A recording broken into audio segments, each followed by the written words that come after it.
You probably already know that in Japan, there are regional variations of ramen. Today, we're talking about Sapporo Ramen, hailing from the chilly city of, you guessed it, Sapporo in Japan's northern island of Hokkaido. If you haven't already, we recommend first watching Ramen 101, our first video in this ramen series, to explain what ramen is. In this video, we'll be going through the key features of a Sapporo ramen, talking about some of the famous miso ramen shops, and diving into the relationships and rivalries between them. This is Ramen 141, Sapporo Miso Ramen.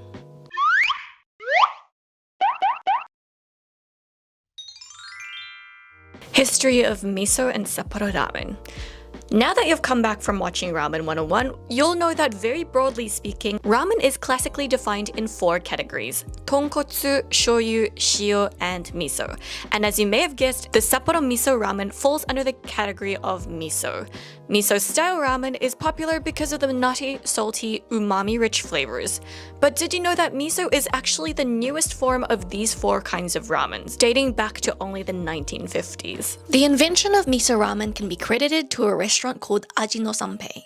At this time, most ramen were either shoyu or shio based. Some sources claim that miso ramen was created after the shop owner, Morito Omori, was asked by a drunk customer to put ramen noodles in their miso soup. But according to Aji no Sanpei's website, the inspiration came after Morito Omori read in an article in Reader's Digest on Japanese food culture that praised miso as a health food, but that it wasn't being used to its full potential. He realized that miso was not only salty like soy sauce and salt, but as it was a fermented food, it was also extremely flavorful and nutritious, in small amounts, because it's still very high in salt. So, as an alternative to soy sauce and salt ramen, he experimented with different miso from around the country and came up with a blend that he was satisfied with. And after years of experimentation and trials with his regulars, he added miso ramen officially to his menu in 1961, and thus came the birth of the Sapporo Miso Ramen. Since then, miso ramen has been making huge waves. In 1965, miso ramen's feature in the department store Takashimaya's product exhibition was instrumental in introducing the new ramen style to the country. And not long after, ramen store Dosanko opened up, developing into a chain with impossible speed, with over 1,000 restaurants just 10 years in, at the height of its popularity during the Sapporo Miso Ramen boom. There are other styles of miso ramen too, such as the Sendai ramen or the Niigata ramen, but Sapporo ramen continues to be the most famous. However, miso ramen isn't as simple as miso soup with ramen noodles, so let's see what makes Sapporo ramen what it is. The ramen we're going to try is Sapporo Junren's cup ramen. We're going to try recreate it as best as possible, with the difference in that ginger was added to one of the bowls that we had, and we wanted to recreate that in this one. Alright, let's go! Components of Sapporo Miso Ramen. Let's be clear that not all ramen found in Sapporo City will be Sapporo Ramen, and not all Sapporo Ramen will follow exactly the same template. That being said, this is what is typically expected of Sapporo Ramen. The noodles. For Sapporo Ramen, the noodles are thicker than standard ramen with really distinct curls, and made with high hydration. This means it can withstand being in the soup without getting soggy and bloated, and the thick, wavy shape means that the thick soup can coat the noodles easily. The soup.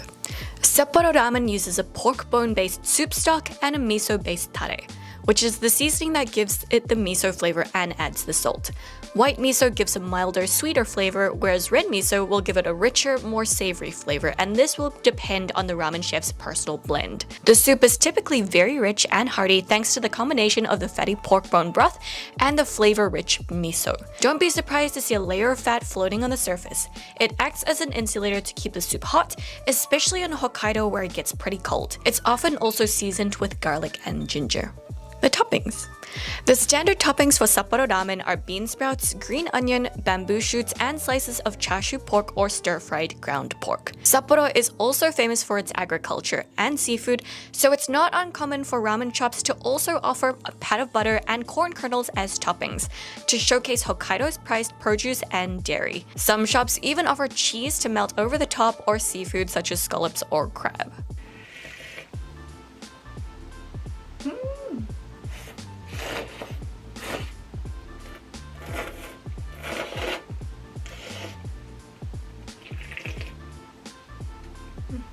The shops. Unsurprisingly, there are a lot of ramen shops in Sapporo, and from our experience, you won't find a shortage of shops that specialize in Sapporo specialty dishes like miso ramen. We obviously looked into a few. In this video, we're going to be talking about 4 ramen stores, but we'll also list some famous Sapporo ramen stores which you can visit in our blog post, which will be linked in the description box below. Number 1 is Aji no Sanpei. We love tasting a bit of history, and there's no better way to start our Sapporo ramen tour with the original miso ramen at Aji no Sanpei, which is now being run by the son of the original creator of miso ramen. Aji no Sanpei is located in central Sapporo, only a couple minutes walk from Odori Park, in a very unlikely location. Right beside the Sapporo Parko is Daimaru Fuji, a copy and stationery supply store where on the 4th floor you'll find the ramen shop known as Aji no Sanpei. This tiny restaurant seats only about 10 people and has no ticket machine. Instead, you'll be asked to call out your order probably when you're still in line. Aji no Sanpei has a pretty straightforward menu: miso, shoyu, shio, and a spicy ramen. Obviously, we got the miso, but they're also famous for their wonton shoyu ramen and their bite-sized shumai, which we also ordered. Prices have been going up lately, so 1,000 yen for ramen is considered pricey, but the bowl is absolutely gigantic, so you really get your money's worth. This style of ramen comes with stir-fried bean sprouts and pork mince rather than pork slices, and they heat up the broth by adding it to the wok when the bean sprouts are cooked. I remember most strongly that it started off really rich and very savory, quite salty, with a strong flavor of that cooking wine or cooking alcohol, and then it got increasingly saltier at the end. Yeah, when you bring up the cooking wine, it does bring back the memories of that. But I thought, upon tasting, you really sort of get this idea that this is the basis of miso ramen. It's not crude, but it doesn't feel refined as the other 2 ramen that we've tried. I remember expecting it to be super like nutty, like you can really taste the miso, but I don't think if you're looking for the miso flavor too much, you'll notice that it's there. It just feels really rich and very, very savory. But I also think it's not as like potent as I expected it to be. While it's still rich, it's not like heavy or stodgy, which I was quite surprised about. It was this one only uses white miso, right? Yeah, actually, yeah, it started with the white miso. The flavor is a lot milder compared to other miso ramen that we ended up trying, but it's definitely not bland. You can taste the wok in the soup, and I think it's because when they stir fry the meat and the vegetables, they add the soup to the pot. Yeah, they just deglaze the pot, and they also heat up the soup by adding it straight to the wok instead of heating it up in a little pot. Genius. What's really common about miso ramen and what's really evident in Aji no Sanpei is that a lot of the miso tends to sink to the bottom. So compared to salt tare or shoyu tare, which tends to blend with the soup and dissolve in it, the miso tends to sediment and sink to the bottom, which is why Aji no Sanpei claims to have been the first ramen restaurant to have also adding rice to the end of your ramen soup so that you eat it like a porridge afterwards. But I think it's one of those things where everyone sort of decided that that was going to be a thing throughout the country, and you can't really attribute it to one. Like, potentially, he was the first in Sapporo Possibly. or Hokkaido to do it, but I'm sure Osaka people will claim differently. Honestly, like the bowl of ramen was way too big for us to even try it, but I can see why when it gets saltier at the end, you want to add the rice to the end if you want to get your money's worth and complete the whole bowl. I like a curly noodle, so I enjoyed this. It's very satisfying to eat. Curly noodles are definitely what a wonderful texture. It hits the standard of what curly thick noodles are supposed to be, so no complaints there. I like because they're using pork mince, but it's sort of in like little patties, so it doesn't break apart. You feel like you're properly eating the meat. If it was like little mince pieces, you might feel like they're cheaping out on it. It feels like they just get a block of the mince and they slap it in the wok, let it cook and sort of char first into a patty before they start mixing everything else in, which really adds to the texture. And what I found really interesting is that we had the mince on top, we had the wontons in the ramen, and we also had the shumai on the side, and all 3 of them had different meats, tasted different. So I was really impressed because you could easily cheap out and use the same meat for all 3, or even at least just the wontons and the mince topping, but they didn't. So Props to them. props to them, yeah. We did end up trying shoyu ramen in all three Sapporo ramen restaurants we visited. And I think with this one, it's also pretty standard. It doesn't taste like a Tokyo shoyu ramen, which is a lot lighter in flavor and not as like heavy and rich. I quite liked it. I don't think it's necessarily one of those things where you have to get it, but if you're not feeling like a miso ramen, the shoyu is definitely a good alternative to have if you're visiting. This one also had a wee bit of a cooking wine flavor. Yeah. Can you taste that it's the first miso ramen? I think I brought this up already, Yeah. but yeah. You can. Not crude, but not refined. Ramen shops 2 and 3, Junren and Sumire. We have to talk about shops 2 and 3 together because these two shops are like brothers, quite literally. Very often, if you look up what miso ramen you should try in Sapporo, you'll come across both Sumire and Junren, then probably some commentary on which one is better, and then maybe some confusion as to what the difference is between these two stores. Let's rewind to 1964 to a ramen store called Sumire that was run by a lady called Akiko Muranaka. The original Sumire's name was spelled using kanji Chinese characters. However, usually with the same kanji, you can read it with more than one pronunciation. And in this case, the kanji for Sumire was often misread by customers as Junren, which is what the restaurant came to be known as. Then in 1987, the owner's oldest son, Noriaki, took over the business. And since the name of Junren had stuck amongst the patrons, he officially renamed the store as Junren. Now the store is being run by the third generation owner and Junren has 2 locations in Sapporo City. So where does Sumire come in? Well, Akiko Muranaka had more than one son, and in 1989, her third son, Nobuyoshi, who had previously been a chef making traditional Japanese cuisine, was encouraged by his mother to also open up a ramen store, which he called Sumire in homage to his mother's original shop. This time, Sumire was spelt with hiragana, which only has one pronunciation per character, meaning there was no more ambiguity on how the name was pronounced. Sumire has definitely seen a lot of success with 3 stores in Sapporo and 1 in Yokohama, collaborations with a number of restaurants, and an instant ramen line. It also has a pretty long stint opening up a stand in the Shin Yokohama Ramen Museum in Yokohama in 1994, which, if you don't already know, is a building in the city of Yokohama with all things ramen. The museum features ramen stands that sell ramen from some of the most famous shops around the country, but more on that in another video. Some ramen shops are only featured for a few months and others may have a run of a couple of years, but Sumire was there since its opening in 1994 up until 2004, and then again between 2012 and 2018.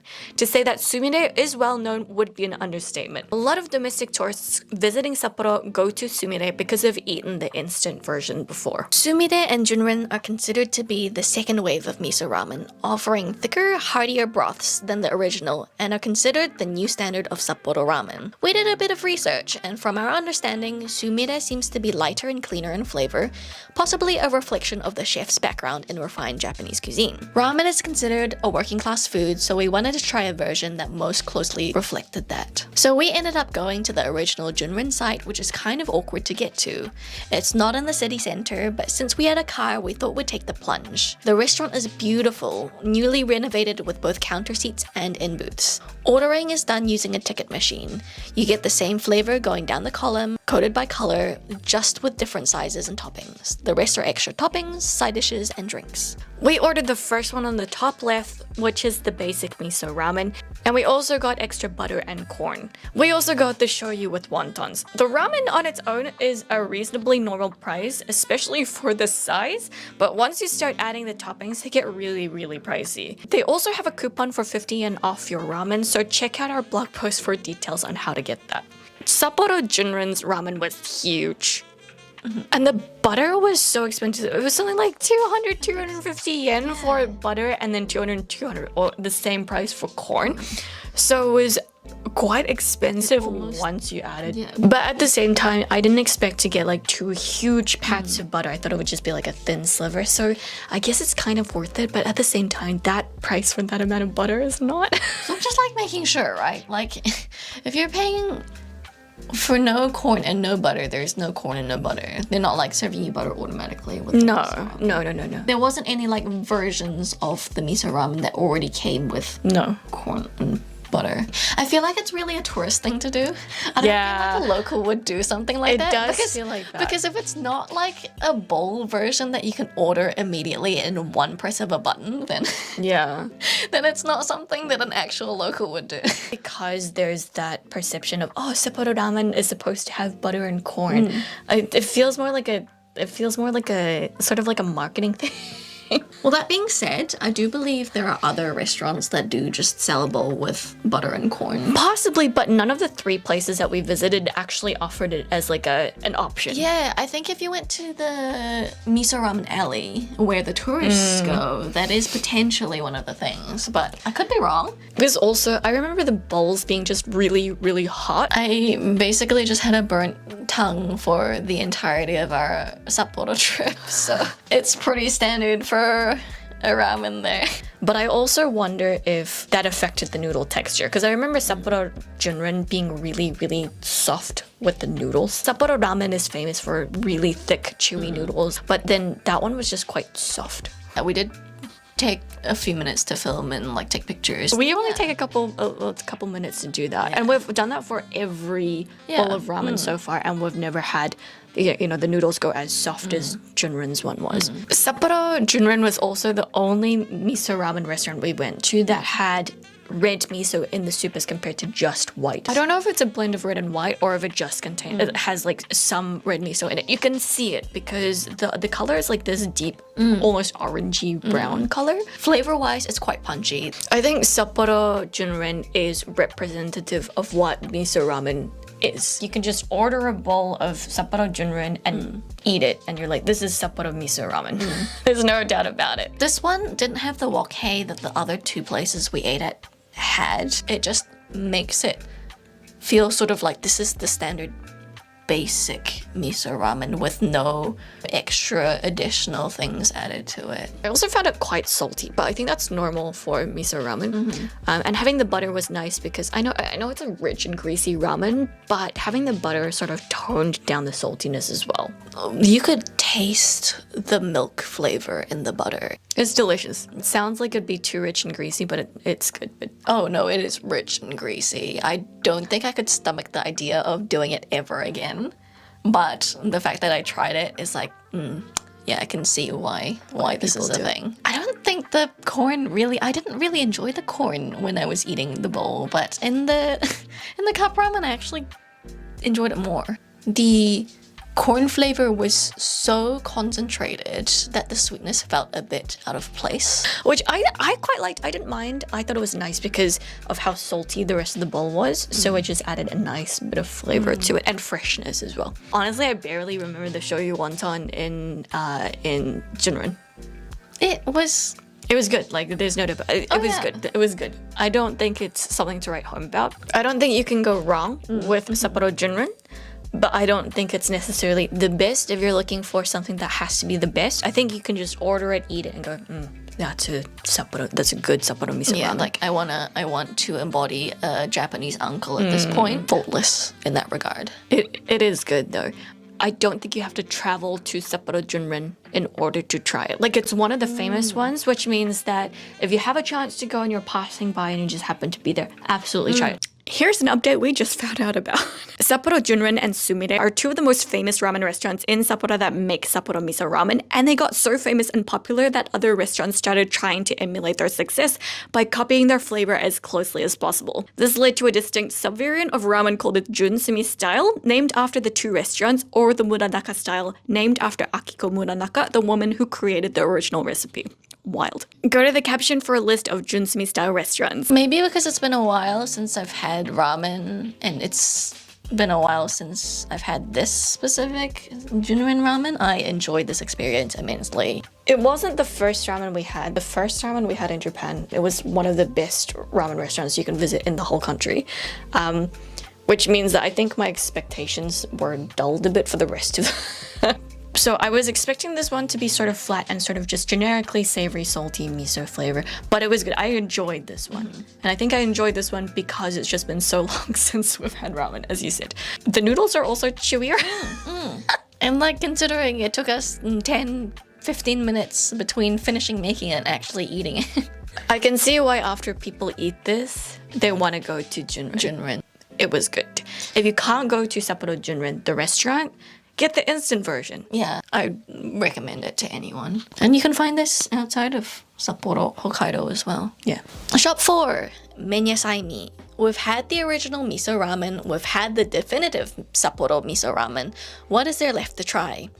Menya Saimi rated the best ramen restaurant in Sapporo City, leading the third wave of miso ramen. Saimi is located in the suburbs. To get there, you'll have to take a train or a bus and then walk the last little bit. Saimi is one of the most famous ramen spots in Sapporo, so expect queues.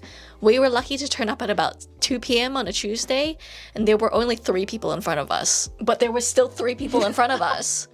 They have quite short opening hours, so plan around this if you're going to go during peak times. The owner of Menya Saimi, Masahiko Oku, trained at the ramen restaurant Sumire, the new chain, not the original, for 7 years before opening up a ramen shop which offers a more refined version of Sapporo's miso ramen. Oku also then went on to train a number of other chefs who opened up their own restaurants, so you can find them located throughout Hokkaido, and surprisingly there's like one in Fukuoka. This is an excellent example of the mentor-mentee relationships that are so common amongst Japanese artisans, one that supports the sharing of knowledge, and something that we'll see more of in our local ramen videos. If you want to see where else this applies, why not hit subscribe?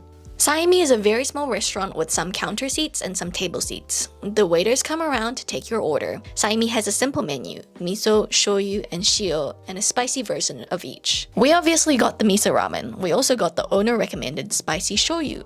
While most Sapporo ramen uses a cloudy, rich pork bone broth and a very savory red miso paste, Saimi makes a clear pork broth for a lighter ramen and a blend of 3 white miso pastes for a sweeter and gentler ramen, as well as a spoonful of freshly grated ginger to cut through any richness. Saimi was our first ramen in Japan. It was like our first actual meal in Japan, not including like a bit of onigiri from like a convenience store to like tide this over for this one meal. It was like one of the best ramen we ended up having in Japan.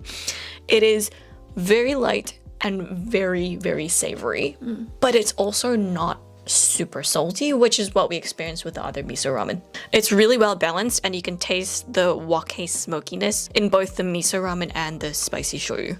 It was something I don't think we've ever had in a ramen before, so the fact that it was there was just super shocking. I think that's the memory that made this ramen the outstanding one. If it wasn't there, it would just be considered a good miso ramen, but that just took it over the edge. I remember when the bowl came out, I was surprised that it was sort of like wide and shallow. It wasn't super deep, and I think that actually helped with ensuring that the miso didn't collect at the bottom. Now that I think about it, I don't know if this is actually the case or if they just wanted like a pretty little bowl, because it was a beautiful little bowl. Yeah. But I was surprised that, you know, having a light clear soup didn't fight against the really rich miso. So I think that the balance of the light white miso paste with the light soup was just incredible.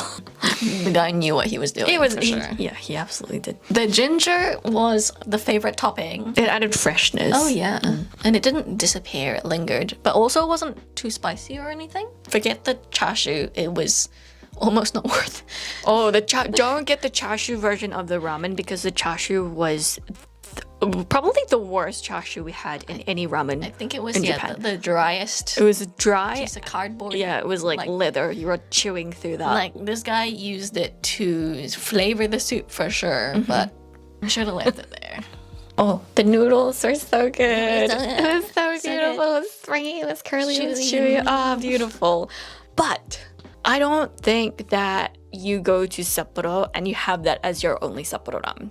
I think it's a waste to go to Sapporo and not eat a proper Sapporo ramen. This is third wave stuff, but it's not representative of like ramen as a working class food and as what Sapporo has like recognized ramen as. Yeah, I think if you do eat it and it's the only bowl of Sapporo miso ramen you have, it just has to be clear that it is not the standard of what should be expected. I almost feel like it is a Sapporo miso ramen, but you haven't actually had Sapporo miso ramen. It's like, okay, if you go to America and then the only hamburger you have is like in Gordon Ramsay's restaurant, No, you want to go to like a mom and pop's like diner to experience like the working man's burger experience, right? Not like this fancy bistro where people are going there as a special occasion. I mean, to be fair, this ramen isn't a special occasion ramen. It's like the only one of its kind, so it shouldn't be representative, I think is the best way to say it. That's a good way of putting it. Okay, the spicy shoyu was the owner's favorite, and it's one that he recommends as like his signboard one. And I get it. I might actually like the shoyu more than I like the miso. Yeah, but like each time we swapped the bowl around, I could not decide which one I liked more. So, testament to this guy, he knew what he was blew doing. out of the water. It makes me want to go back and try his other bowls. If you have a chance to go to Saimi, do it. But if you only get one shot at miso ramen in Sapporo, I almost feel like saying don't let it be Saimi. If you can't go to Saimi, they have instant bowls which you can find throughout Japan. Hopefully still now, because sometimes they just phase them in and out. We tried 3 ramens. Which one is best for you as a tourist? Ajino Senpai is easy to locate. It's easy to get to. It's standard. It's good, and it's a taste of history. Like you won't get this flavor anywhere else. Junrin is if you want to try a really good miso ramen and you have the opportunity to go there. If you're willing to do it, then by all means. Saimi is if you've had enough miso ramen and you just want to try something completely different. But all of them are good. And all of them are very hot. Please figure. I don't have a favorite miso ramen. They are all good in very different ways and should be treated as such. Objectively, Saimi is the best. But again, it is not necessarily a representative bowl of ramen. Don't forget that there are so many good miso ramen restaurants in Sapporo. Don't hesitate in trying one if you pass by. We'll have a list of other popular or famous ramen stores in our blog post linked below.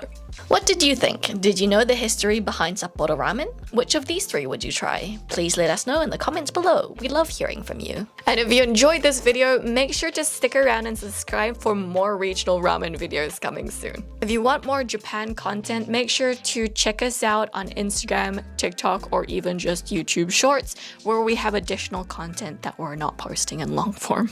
If you're thinking of going to Japan, we highly recommend getting a Japan Rail Pass for stress-free travel. Check out the description box below for our video guide on how to choose and use the best JR Pass for your travel style. By using our affiliate link, you help to support small creators like us to produce more content for you. Thanks for watching, and we'll see you in the next video. Bye!